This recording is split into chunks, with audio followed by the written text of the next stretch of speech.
Stakeholders on Tuesday evening gathered for a pivotal roundtable to discuss the proposed repeal of the law banning female genital mutilation, FGM, spearheaded by Honorable Commissioner Janet Ramatoulaye Sallah-Njie. The event promised to delve in the nuanced implications surrounding the potential repeal and its reverberating effects on women's rights and gender equality. More in this report by Maikor.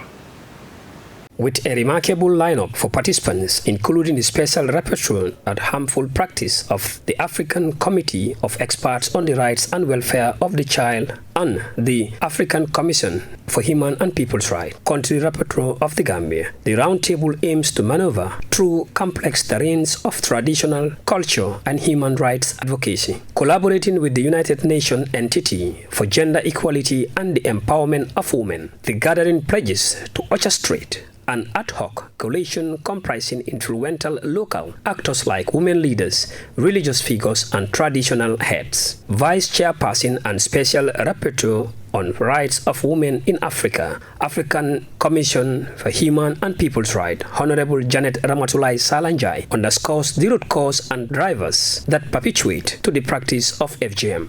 Well, one of the things we underscored is the fact that there is more to this than just the immediate issue relating to the bill that is being channeled in the National Assembly. Strategies must be put in place to address the root causes. What are the root causes? What are the drivers that perpetuate the practice of FGM? How do we ensure that whatever strategies we put in place are strategies that can be sustained to deal with the issue of the economic issues, to deal with education, to deal with awareness, to also deal with victims or survivors, I should say. How do we address the rights of survivors? How do we ensure that survivors' needs are met? So that whatever strategy we put in place actually has to be have survivors at the center of it.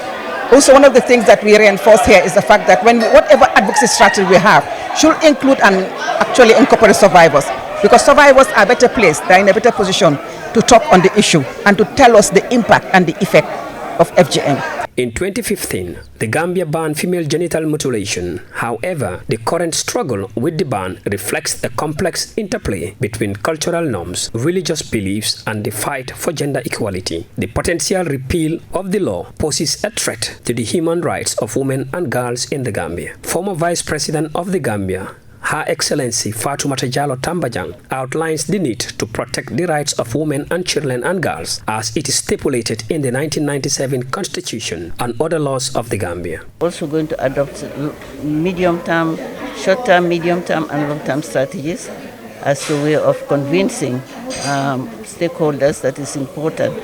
We know that rights of women and children and girls are part of the Constitution, the parts of the laws of the Gambia. They are also parts of the OIC, which our President, His Excellency, is chairing for the next 3 years. So we're all going to put our heads together and see how best we can dialogue.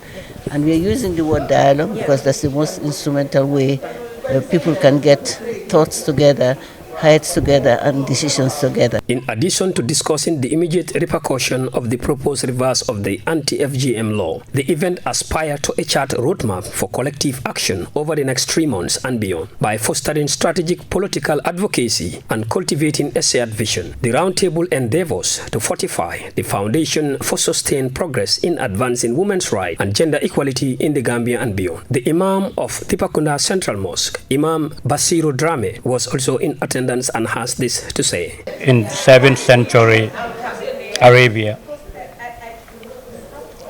one of the major issues that Prophet Muhammad confronted was how to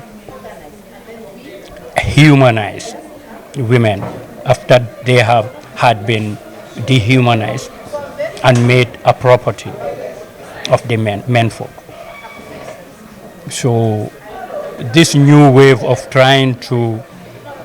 men trying to speak on behalf of women, and most of those who talk about FGM amongst the menfolk, they do not know anything about FGM.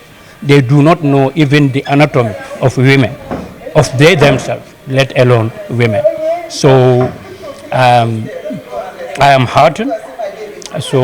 And I am very happy that we have such a meeting, and hopefully we will defeat this retrogressive force that is about to bring women down. Amidst the impassioned voices and diverse perspectives, a resolute determination to safeguard the hard-won gains of gender parity. As the curtains raise on the groundbreaking gathering, the world watches with bated breath, witnessing the genesis of a collaborative movement poised to uphold the rights and dignity of every woman and girl, not only in the Gambia, but across the globe. Reporting for Star TV News, I am Baikor.